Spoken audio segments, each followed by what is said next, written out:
Muitíssimo obrigada por esta apresentação amiga,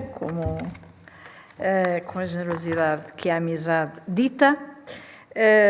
Quero felicitar a organização por esta magnífica iniciativa, pelo modo como ela está organizada, pela riqueza das comunicações, e quero congratular-me por estar aqui numa mesa que muito me honra, com pessoas que são mestres, e que, enfim, eu vou gostar de reencontrar nos textos, e que este lugar, esta mesa, me fez reencontrar, já com um bocadinho de torcicolo, porque eu vou fazendo assim para a frente para tentar ver, mas pronto. Também agradecer-vos a presença, e já que se falou no livro, eu quero dizer que foi uma aventura começada com a professora Daniela Marcheschi, que está aqui, que vem de Itália e que muito nos honra com a sua presença. Agradecer-vos a presença e dizer que o meu texto eu vou ler, porque depois de uma viagem de longo curso, extremamente erudita, como tivemos aqui do mestre, não é? Depois de sermos pacificados pelas flores da outra mestra, resta-me fazer uma pequenina viagem na obra de um autor. É uma viagem com 3 etapas, uma delas salto para vosso sossego de alma, e a outra tem alguns saltos também no percurso que espero que não o tornem demasiado ininteligível. E estamos a falar de Rui Nunes. Eu intitulei do noturno nunesiano, mas na verdade trata-se de um noturno que é duplo. Por um lado, cumpre-se um ciclo individual, o ciclo de uma figura que se constrói, que se vai dissolvendo na escrita. Depois, a segunda parte que eu salto diz respeito a uma heráldica que ele constrói, uma heráldica fúnebre autoral, e finalmente a terceira é de um noturno que a todos respeita, que é o noturno europeu. E realmente é uma visão bastante sombria desse ciclo comunitário. Permitam-me, portanto, que leia, e até para não demorar mais, porque senão então perco o comboio.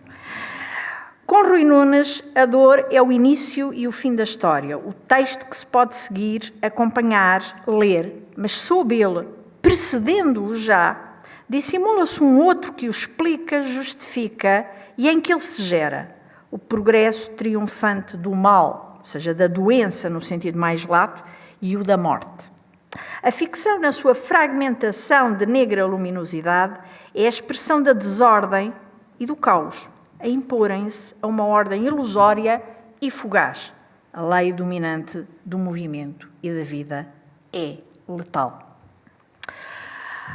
Na confluência das velhas tradições da arte de bem morrer, da vanitas e dos memento mori, e da moderna visão agónica que bebe no espanto e no horror do homem pela sua própria ultrapassagem dos limites do mal desumanizante, mas também na busca de uma heráldica e de uma genealogia da expressão estética da modernidade nas suas diferentes práticas, Rui Nunes oferece-nos uma obra que tenho revisitado e que aqui lembro no que demonstra de trabalho poético no folheio de uma memória canónica estética, configurando-se em fragmentária e ficcional autobiografia no espelho dessa memória que se vai reconformando nos seus textos.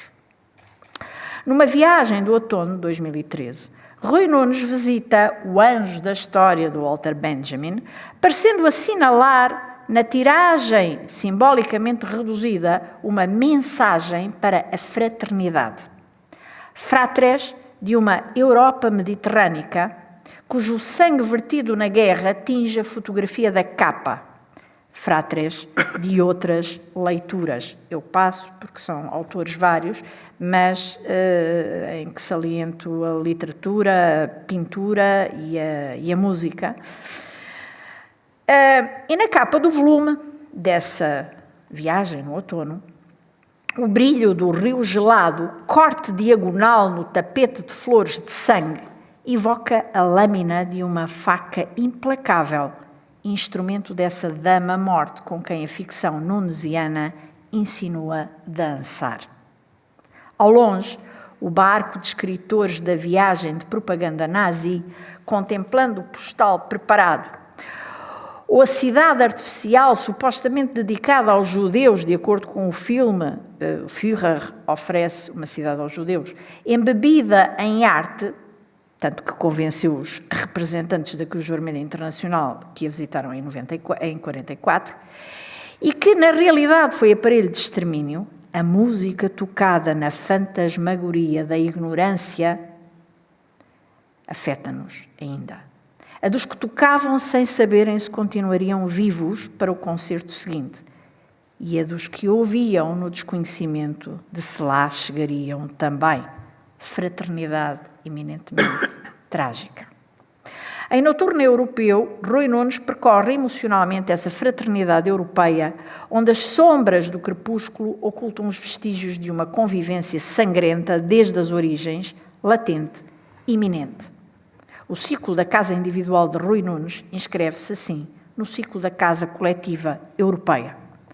Mas circunscrevamo-nos ao ciclo da casa individual de Rui Nunes, observando que ficção nela e dela se esboça, muito rapidamente, antes de passar ao segundo ciclo. No centro da obra de Rui Nunes desdobra-se um político cuja dimensão poética se evidencia progressivamente, afirmando-se quase como sua espinha dorsal, ou pontos luminosos dela.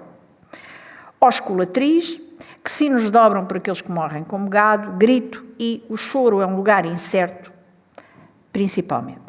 Outras obras permanecem sob a velatura que margina estes pontos. Mas sob o signo da morte que emerge, se impõe e domina.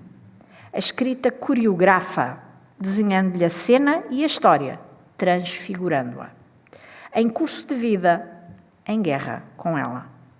O último, o choro é um lugar incerto, encerra e ilumina esse ciclo da casa, sendo esta, aliás, enunciada em subtítulo na segunda parte, Os Habitantes da Casa, do volume. Osculatriz é a linha que contorna essa casa ficcional e íntima, cindida pela bipolaridade de os sinos do volume, que signos dobram por aqueles que morrem como gado, dividida entre a diarística e a polifonia dramática, agonicamente estilhaçada em grito e reconduzida da solidão marginalizante à tradição estética em O Choro é um Lugar Incerto, que o sela e lhe elabora a heráldica. Os três últimos transformam mesmo em linha fúnebre essa osculatriz de dor tangencial à morte. O Diário da Morte em si conduz à sua figuração numa múmia, que nos surge no grito, e esta à sua degradação na caveira de O Choro é um Lugar Incerto. Depois, em A Boca de Cinza, A Mão do Oleiro, conduzem-nos ao trabalho de escrita espelhado em barro. O autor oleiro revisita a memória dos momentos em que as coordenadas da vida e da morte se cruzaram e se tangenciaram, figurando-lhes a dor e a agonia, esclarecendo-os na letra, iluminando-os com luz negra, fúnebre, sombria. Esse lugar incerto, alfa e ômega da escrita, do signo, fantasmático por excelência, indizível e incognoscível, insinua o deslizamento do ficcional para essa outra dimensão, onde a suspeita impera e os contornos se mesclam, a loucura ou a clarividência que lhe é tangencial. Erasmiana alusão, tingindo a modernidade na gênese do romanesco, cervantino, quixotesco ou consciência da irremediável distância entre o signo e a sua referência, distância onde se digladiam a vida e a morte da imagem e de que se tece a sua dimensão estética. Lugar incerto de estranha geometria espacial. A sombra resulta da projeção de um obstáculo ao cone luminoso, silhueta bidimensional, invertida e proporcional à opacidade desse obstáculo. Projeção desenvolvendo-se em exponencial amplificação quiçá também multiplicação, a partir de um ponto comum. Luz e sombra, tridimensionalidade e bidimensionalidade, sobreposição e distanciamento, proporcionalidade e desproporcionalidade, semelhança e diferença, evidência e dissimulação, etc. Os contrários confrontam-se, enfrentam-se, evoluem, informando o signo da quarta dimensão e dissolvendo-o, por fim, no abismo do silêncio em que a derradeira brancura textual se verte. Do primeiro ao último dos painéis do ciclo da casa, cada volume se sugere como uma espécie de corte epistemológico, plano interseccionante de um cone perspectivante que converge para esse vértice onde o conjunto se cristaliza num crescendo de circunscrição, reflexividade, concentração e síntese. Assim, a segunda parte de O Choro é o Lugar Incerto, segunda parte mesmo assim designada, mantém com o políptico uma relação reflexiva e de síntese, esclarecedora e museológica. Aí se apresentam os habitantes da casa, que são luz, palavra, segredo. Reduzindo à sua expressão mais elementar a matéria da escrita, a luz é a arena onde se confrontam a palavra e o segredo, e é o jogo entre luz e sombra, ou a sua ausência, que constitui a palavra a imagem e a enigmatiza, acabando por dissolvê-la no buraco negro do universo nunesiano, que o poema Sem Lugar, no final, representa e configura, além túmulo, onde a voz autoral enuncia um ofício dos mortos, um requiem, anunciado e iniciado, assumido, enfim, no primeiro dia do diário autoral de Que Sinos Dobram por Aqueles que Morrem como Gado. Um requiem que sintetiza o políptico, mas que também lhe sublinha o ritmo e a modalização. Concluindo o ciclo, a interrogação fantasmiza-lhe os vestígios. Termina o ritual fúnebre e encerra o monumento. Pergunta ele. Que fazer com todos estes sinais, se não remetê-los como fantasmas para o corpo que abandonaram, que me abandonou? Da capa, uma fotografia de Paulo Nosolino impõe um exemplar da Vanitas, reconduzindo a escrita de Rui Nunes à velha tradição da Ars Moriendi, mas reduzindo-a a uma expressão mais elementar, o crânio em decomposição, visto por trás, os ossos em cruz semi-desfeita, dissolvendo a componente religiosa da via crucis da existência humana, e o jogo de luz e sombra. A perspectiva da caveira apaga-lhe o rosto e sugere o buraco como incisão produzida pelo choro, a lacrimosa do requiem, que atravessa e fragmenta progressivamente o discurso do políptico. Eu vou saltando. E o choro é o lugar incerto, surge depois como uma espécie de livro da revelação autoral que reordena, ilumina e redimensiona o percurso realizado. No fim e por fim, selado pela imagem que melhor o simboliza, o tal crânio fraturado, realizado. Desculpem, e os ossos? À sua luz, a palavra, toda a escrita do autor, torna-se inscrição funerária, sinalização da morte a vir e habitando a vida e a escrita. Eu faço depois uma revisitação a este políptico, faço também um levantamento daquilo que me parece ser um itinerário de construção da sua heráldica fúnebre e passaria a aproximar-me do fim para vosso sossego de alma. Vanitas é, pois, também o selo de Rui Nunes, mas uma Vanitas diferente, como eu expliquei antes, evocando o último, o sétimo selo do Apocalipse. Mas, entretanto, enquanto este se abre para o silêncio e oferece a profecia e o futuro, o selo nunesiano encerra a obra no silêncio enlutado por uma imanência sem outro futuro, a não ser o da leitura e o da palavra grafada, por fim, esclarecida. Depois, o ciclo individual em que o coletivo se manifesta cede ao coletivo em que o individual se exprime, à espera da explosão, expressões dele, como a crisálida. Noturno europeu, crisálida baixo contínuo, à margem de um livro e Lampedusa e Suite e Fúria, compõem a cartografia do luto coletivo, da morte anunciada, pressentida e inscrita no tecido da existência de uma Europa em noturno. Cartografia onde a mancha sanguínea evoca o horror da morte infligida, desumana, desumanizada, fantasmizada pelo nazismo, encarado não só como uma memória histórica, mas como um perigo, porque pode renascer sob outra forma e está a renascer. Na abertura de Suite e Fúria, Suite e Fuga, enuncia-se mesmo lapidarmente a hermenêutica do itinerário. Eu cito: letra a letra, o som de uma arcaica máquina da morte. No final de Anotações, a bold, a frase será reescrita. Letra a letra, chega-se à palavra completa, à revelação. Em entrevista recente, Rui Nunes afirma sobre a referência a Heraclito em Suite e Fúria. É interessante como ele aparece.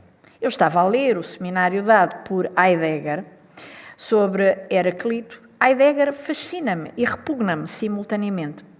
Portanto, tenho sentimentos muito fortes em relação à figura e ao pensamento. E depois havia todo aquele processo de análise do texto de Heraclito, com a ultrapassagem do próprio texto e a criação de uma figura fantasmática que é um outro Heraclito.